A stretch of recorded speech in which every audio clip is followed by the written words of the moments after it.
up the hill to the cradle of forestry. We got a real nice place here amongst the trees. History, nature, science, what more do you need? Forest inspired nature discovery.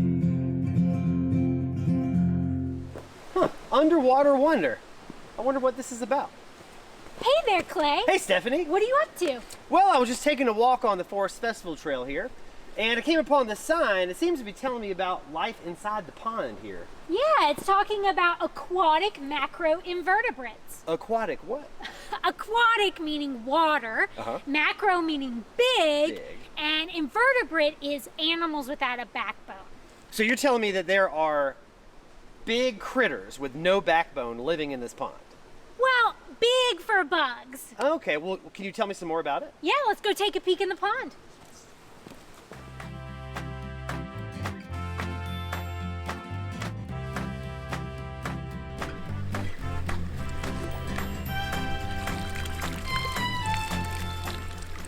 Let's look and see what we got. Looks like we have some tadpoles, a little salamander larva, and a back swimmer. Okay, so I was able to catch quite a few critters in the pond. I have them in a bin of water. I also have my field guide, and I have this frisbee that I'm actually gonna put them on so I can take them out of the tub so you guys can get a closer look. Okay, here we have some tadpoles and a little froglet I caught in the pond.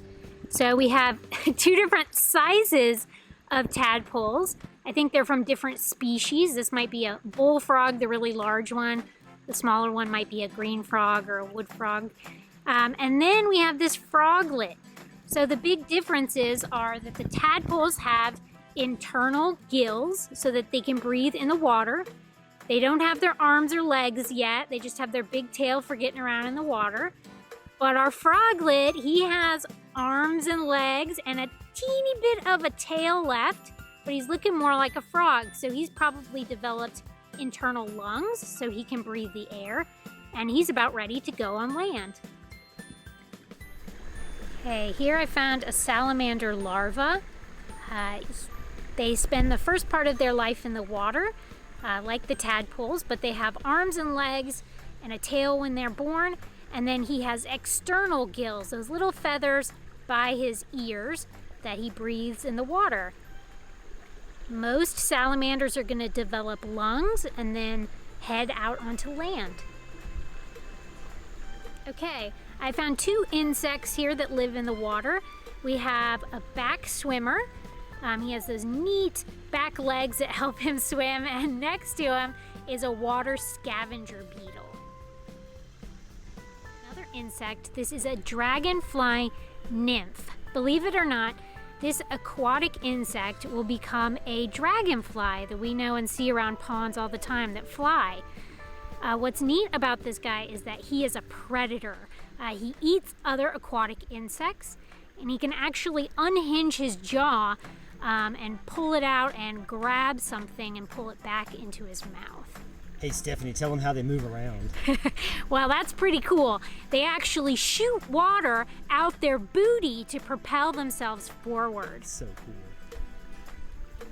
Okay, we've had a good look at all of these amazing animals in the pond, and now we are going to be nice and gentle with them and release them back into the water. We never want to do any harm to these animals. Just take a look at them and then release them back. So I'm about to do that.